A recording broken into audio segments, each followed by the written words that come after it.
Ibu, Bapak, Saudara-saudari,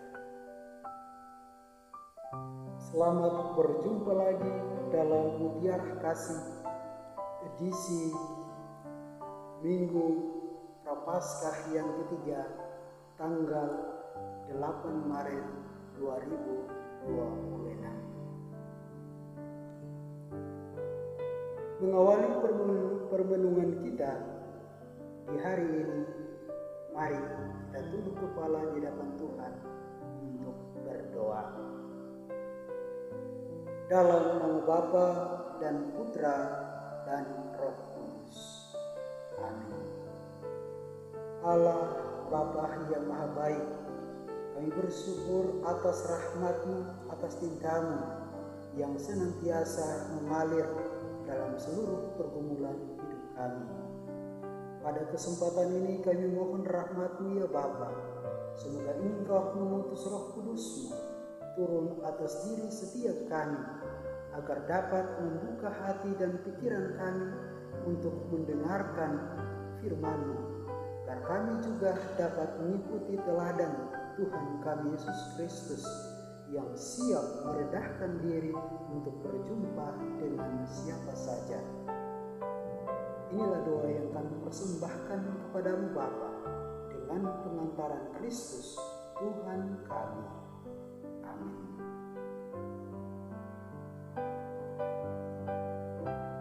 Mari kita mendengarkan sabda Tuhan. Tuhan bersamamu dan bersama kamu. Inilah Injil Yesus Kristus menurut Santo Yohanes. Dimuliakanlah Tuhan.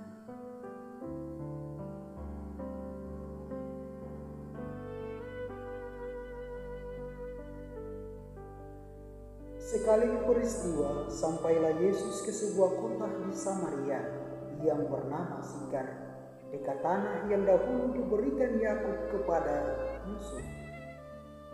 Di situ terdapat sumur Yakub. Yesus sangat letih karena perjalanan, sebab itu ia duduk di pinggir sumur itu. Hari kira-kira pukul 12, datanglah seorang perempuan Samaria hendak menimba air. Kata Yesus kepadanya, "Berilah aku minum." Sebab murid-murid Yesus telah pergi ke kota membeli makanan. Kata perempuan Samaria itu kepadanya, "Masakan engkau seorang Yahudi meminta kepada aku, seorang Samaria?" Maklumlah, orang Yahudi tidak bergaul dengan orang Samaria. Jawab Yesus kepadanya, "Jika engkau tahu tentang karunia Allah dan siapa dia yang berkata kepadamu, 'Berilah aku minum,' niscaya engkau telah meminta kepadanya, dan ia telah memberikan kepadamu air hidup." Kata perempuan itu kepadanya, "Tuhan, engkau tidak punya timba dan sumur ini amat dalam. Dari manakah engkau memperoleh air hidup itu? Apakah engkau lebih besar dari bapa kami, bapa leluhur kami Yakub, yang memberikan sumur ini kepada kami, dan ia sendiri telah minum dari dalamnya, ia beserta anak-anak dan ternaknya?" Jawab Yesus kepadanya, "Siapa saja minum air ini, ia akan haus lagi. Tetapi siapa saja yang meminum air yang akan aku berikan kepadanya, ia tidak akan haus untuk selama-lamanya. Sebaliknya, air yang akan aku berikan kepadanya akan menjadi mata air di dalam dirinya, yang terus-menerus memancar sampai pada hidup yang kekal." Kata perempuan itu kepadanya, "Tuhan, berilah aku air itu, supaya aku tidak haus dan tidak usah datang lagi ke sini untuk menimba air. Saya kini tahu bahwa engkau seorang nabi. Nenek moyang kami menyembah di atas gunung ini, tetapi kalian katakan bahwa Yerusalemlah tempat orang menyembah." Kata Yesus kepadanya, "Percayalah kepadaku, hai perempuan, saatnya akan tiba bahwa kamu akan menyembah Bapa bukan di gunung ini, dan bukan juga di Yerusalem. Kamu menyembah yang tidak kamu kenal, kami menyembah yang kami kenal, sebab keselamatan datang dari bangsa Yahudi. Tetapi saatnya akan datang dan sudah tiba sekarang, bahwa para penyembah yang benar akan menyembah Bapa dalam roh dan kebenaran. Jawab perempuan itu kepadanya, aku tahu bahwa Mesias yang juga disebut Kristus akan datang. Apabila ia datang, ia akan memberitakan segala sesuatu kepada kami. Kata Yesus kepadanya, akulah dia yang sedang bercakap-cakap dengan engkau. Banyak orang Samaria dari kota itu percaya kepada Yesus karena perkataan perempuan itu yang bersaksi. Ketika orang-orang Samaria itu sampai kepada Yesus, mereka meminta kepadanya supaya Yesus tinggal dengan mereka. Yesus pun tinggal di situ 2 hari lamanya. Karena perkataan Yesus lebih banyak lagi orang yang percaya. Dan mereka berkata kepada perempuan itu, kami percaya, tetapi bukan lagi karena apa yang engkau katakan, sebab kami sendiri telah mendengar dia, dan kami tahu bahwa dia benar-benar juru selamat dunia. Demikianlah sabda Tuhan. Terpujilah Kristus. Ibu Bapa, saudara-saudari yang terkasih dalam kasih Tuhan kita Yesus Kristus. Tema permenungan kita pada hari ini berjudul Perjumpaan yang Menyelamatkan. Sejak abad ke-8, sekitar tahun 720 sebelum Masehi hingga pada zaman Yesus, orang Yahudi tidak bisa bergaul, tidak bisa berkomunikasi dengan orang-orang Samaria pada saat itu. Orang-orang Yahudi menganggap diri sebagai orang yang suci, yang tidak ternoda, yang tidak tercemar oleh perkawinan campur, sama seperti orang-orang Samaria, di mana bagi orang Yahudi, orang Samaria adalah orang yang berdosa, karena mereka ketika terjadi peperangan sekitar tahun 720 oleh Raja Asyur, terjadi perpecahan, terjadi perkawinan campur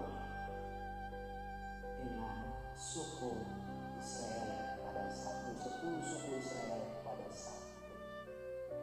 Bapak, saudara-saudari yang terkasih, selain itu juga bagi orang Yahudi, mereka jika menganggap dirinya baik, dirinya suci, sulit sekali untuk bergaul dengan orang-orang yang berdosa, apalagi duduk sama-sama cerita perdekatan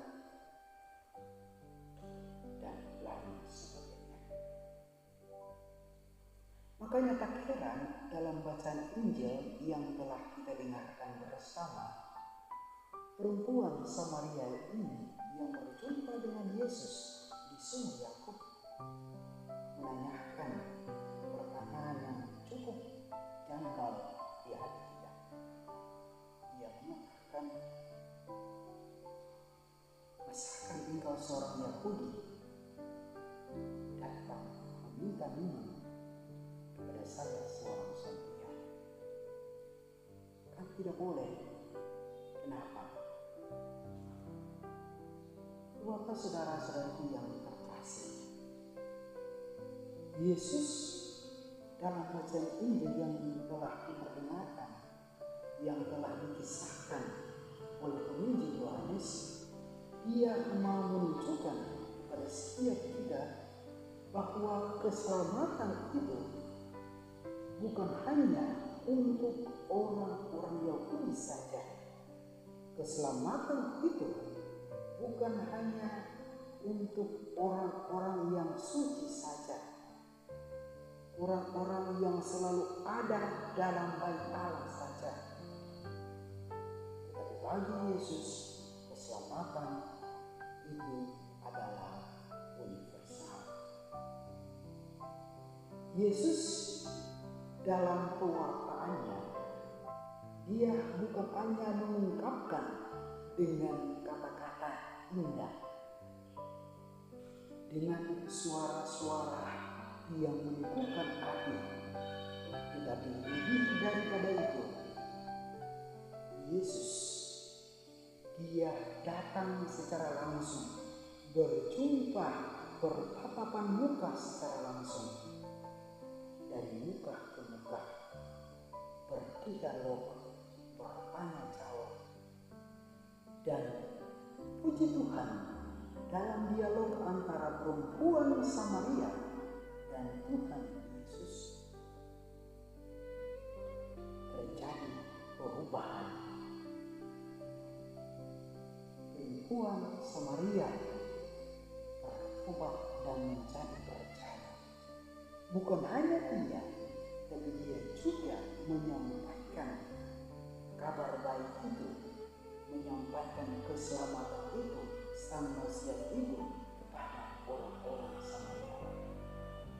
Dan akhirnya mereka juga, walaupun sejak dulu sekitar tahun 720 sebelum Masehi hingga pada zaman Yesus tidak bisa berkomunikasi, tidak bisa berdialog, bertatapan muka secara langsung, tetapi pada saat itu juga mereka bahkan menerima Tuhan Yesus.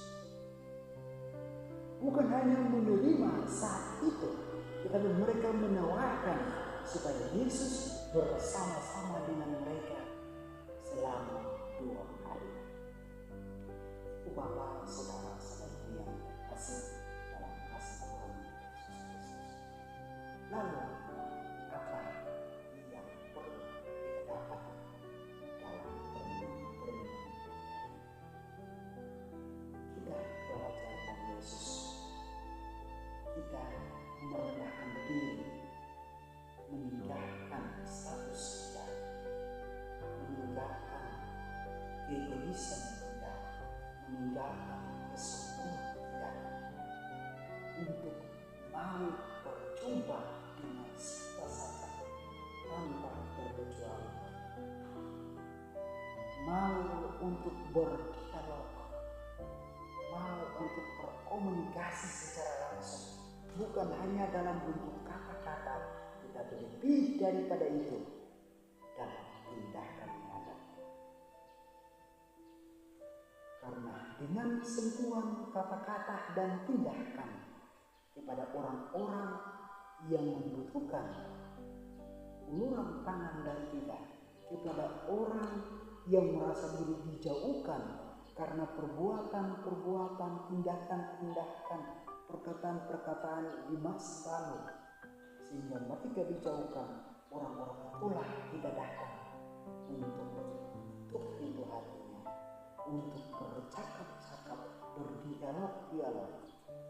Karena saya yakin dan percaya dengan adanya sapaan, dengan adanya teguran, dengan adanya komunikasi kepada orang-orang yang merasa diri tertinggal, orang-orang miskin, orang-orang terlantar, orang-orang yang dikecilkan dalam kehidupan bermasyarakat, pasti sama Yesus datang untuk merangkul,